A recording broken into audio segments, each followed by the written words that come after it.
With technology and the internet moving as fast as it is these days, almost anything is available at the touch of a button or at the click of a mouse. Which is why some companies are now producing apps for phones and other mobile devices that promote Judaism and make it more accessible to anyone wherever they are. And when you purchase it, it actually shows you all this. Ronnie and Barry Schwartz are at the forefront of Judaism's digital age. Good at spotting a potential market, they've been drawing on their Jewish roots to create apps for cell phones and tablets. The idea to make Judaism more mobile. In the Jewish world, people learn every day. And for them to carry around huge books, textbooks of things to learn, it's heavy. So to have everything on your iPhone, on a small little device, or an iPad that you could take on the subway, that you could take on an airplane, and not have to carry this stuff around is very, very convenient. From humble beginnings, the business has grown considerably. Ronnie started it in his bedroom 15 years ago while he was still in high school. Now they make market-leading apps with hundreds of thousands of users worldwide in the rapidly expanding software sector. This map pinpoints where in the world people are using their programs at any given time. They've made more than 30 apps, everything from finding a kosher restaurant or learning Hebrew to studying the Talmud or something more basic, like the alphabet for Jewish children. Mayor Pasternak also understands the added value technology can provide. He's behind Artscroll, which lets users access all 73 volumes of the Talmud through a single app. He thinks mobile technology is not just augmenting traditional learning, it's actually changing the way people learn.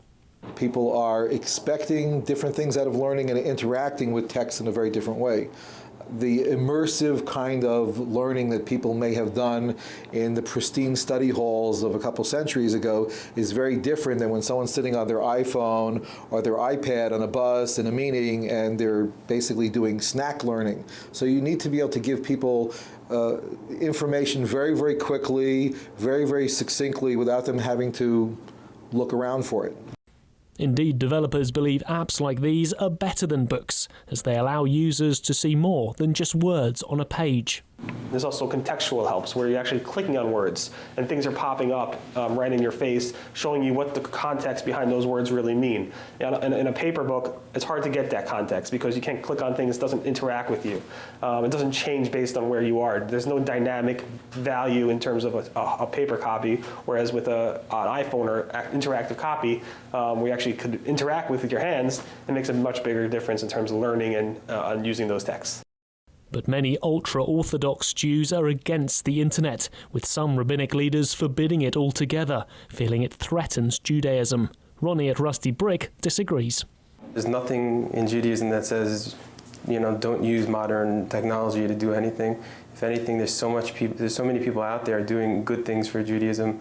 We're creating apps, to make it more accessible. There are people doing, videos online or websites or any of these kind of things. There's a lot of bridging of technology to make, the overall experience better, make people more connected than they've ever were. Indeed, some parts of their apps don't function on Saturdays to make sure users observe the Sabbath. This technology is allowing a faith steeped in tradition to change with the world around it. It's a strange mix between old traditional values and new modern technology, but it seems to be working. And many analysts agree it's helping to promote and grow the Jewish faith. This is Nick Harper for JN1 in West Nyack, New York.